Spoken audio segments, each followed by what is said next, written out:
Ստեփանակերտի Գրիգոր Նարեկացի պետական հավատարմագրված համալսարանում արդեն գործում է արևմտահայերենի եւ հայագիտության գիտահետազոտական կենտրոն, որի բացումը հովանավորել է ամերիկահայ բարերար, սրտաբան, բառարանագետ Հակոբ Այնթափլյանը։ Այն կրում է ամուսիններ Հակոբ եւ Լյուդովիկա Այնթափլյանների անունները։ Կենտրոնի պաշտոնական բացումն այսօր էր, որին հրավիրված էին Արցախի կրթության, գիտության եւ սպորտի նախարար Նարինե Աղաբալյանը, հյուրեր Երևանից, Արցախի գիտական գրական ոլորտի ներկայացուցիչներ։ Միջոցառումից առաջ նախ խոնարհում Նարեկացու պատվանդանին։ Գրիգոր Նարեկացի համալսարանի ռեկտոր, բանասիրական գիտությունների դոկտոր Վարդան Հակոբյանը համոզված է, կենտրոնն իր տեսակի մեջ եզակի է, նախադեպություն ունի ոչ միայն Արցախում, այլև Հայաստանի Հանրապետությունում։ Կենտրոնի նախաձեռնողների հավաստմամբ այն կարևոր գիտական ու քաղաքական առաքելություն է ունենալու։ Ես կարծում եմ, որ յուրաքանչյուր բուհ պետք է անպայման ունենա գիտական կենտրոն։ Այսօր արդեն իրողություն է այդ կենտրոնի գոյությունը։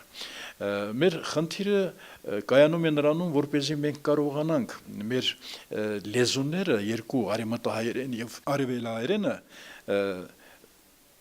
փոխհարստացման ճանապարհով տանել, մինչեւ որ ի վերջո ես կարծում եմ մենք պետք է անցնենք դասական հայերենին։ Եվ այստեղ կա նաև մի ուրիշ սոցիալական մեծ խնդիր։ Մեր ժողովուրդը, որ կիսված է Արցախի ժողովուրդ, Հայաստանի եւ Սփյուռքի, մենք մի ժողովուրդ ենք եւ մեր միաբանության ապահովման համար, միասնականության համար մենք պետք է անպայման գնանք դեպի նույն մեր հայրենի, այսպես անաղարտության, հայրենի,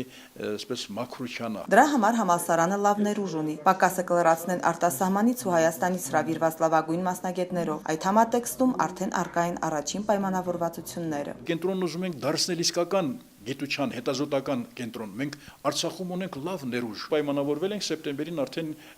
հայագետների մի խումբ գալու են, որպեսզի մեր գիտական կենտրոնում դասախոսներով հանդես գան, գրականություն են բերելու, մի խոսքով բազմաթիվ այսպես խնդիրների շուրջ եւ իհարկե դրան գումարած մենք արդեն պայմանավորվել ենք, որ մեր ուսանողներից 1-2 հոգի պետք է գնան ամերիկյան համալսարաններում, այո, այսպես մեկ տարով նաև ուսուցում այնտեղ տարվի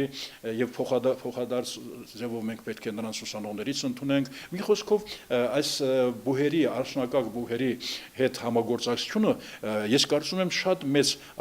հնարավորություններ կտա, որպեսզի մենք իսկապես լավ մասնագետներ պատրաստենք։ Կրթության, գիտության եւ սպորտի նախարարը եւս կարեւորեց նման գիտական կենտրոնի ստեղծումը։ Մեղմնավոր աշխատանք մաղթեց նրան, վստահեցնելով, որ գերատեսչությունը պատրաստակամ է աջակից լինել նմանատիպ նախաձեռնություններին։ Ընդգծելով, որ Արցախից 30 տարի առաջ սկիզբ առած Արցախյան շարժումը հայապահպանության շարժում էր, Նարինե Աղաբալյանը նշեց, որ պատահական չէ, երբ ազգի պահպանման կարևորագույն տարրի, լեզվի, այս դեպքում արևմտահայերենի պահպանության եւ ուսումնասիրման կենտրոնը հենց Արցախում է հիմնադրվում։ Իհարկե, գիտահետազոտական աշխատանքները շատ կարևոր բաղադրիչ են բարձրագույն կրթության մեջ եւ այս կենտրոնի բացումը նշանակում է, որ Գրիգոր Նարեկացի համալսարանի ղեկավարությունը կարևորում է այդ խնդիրը եւ միջոցներ է ձեռնարկում ուսանողներին այդ գիտահետազոտական աշխատանքներում ներգրավելու եւ նրանց աշխատանքները խրախուսելու համար։ Բարձրագույն կրթության որակի եւ գիտության զարգացման խնդիրները միշտ լինելու են նաև կրթության, գիտության և սպորտի նախարարության ուշադրության կենտրոնում։ Նախարարը դատարկաձեռն չէր ներկայացել։ Կենտրոնը նվեր ստացավ Սարգիս arczepiskopos Ջալալյանցի ճանապարհորդություն ի մեծն Հայաստան գիրքը։ Մյուս բանախոսներն էլ ընդգծեցին, որ Արցախը հայի միասնականությունն ապահովելու մեծ առաքելություն է իր վրա վերցնում։ Փաստորեն Արցախը տեր է կանգնում նաև արևմտահայերենի, որը համարվում է ՅՈՒՆԵՍԿՕ-ի վերջին տվյալներով կոչող լեզուներից մեկը, անհետացող լեզուներից մեկը։ Դե տեսեք ինչ հետաքրքիր մետամորֆոզ է, որ Արցախը իր այսպես ոչ հզոր, իր քարտեզով ու բնակչության թվով, բայց հայապահպանման բնազդը այնքան խորն է, այնքան ամուր, որ հենց ինքը պիտի առաջին քայլերը անի։ Կիլիկիայում Ղարաբաղի բարբարով խոսող յուղեր են մնացել, եղել են, եւ կապը Արցախի եւ Արևմտյան Հայաստանի հետ շատ ավելի խորն է, քան մենք կարող ենք պատկերացնել։ Մանավանդ որ երկուսն էլ հարազատ են մնացել երկու լեզուները մեր հետ, հարազատ են մնացել գրաբարին մեր ընդհանուր արմատին։ Այս գիտական կենտրոնի բացումը շատ կարևոր նշանակություն ունի։ Ոչ միայն գիտական, այլև քաղաքական նշանակություն ունի։ Ինձ համար մեծ պատիվ է այսօր լինել այստեղ բացման այսպիսի գեղեցիկ կենտրոնի եւ շատ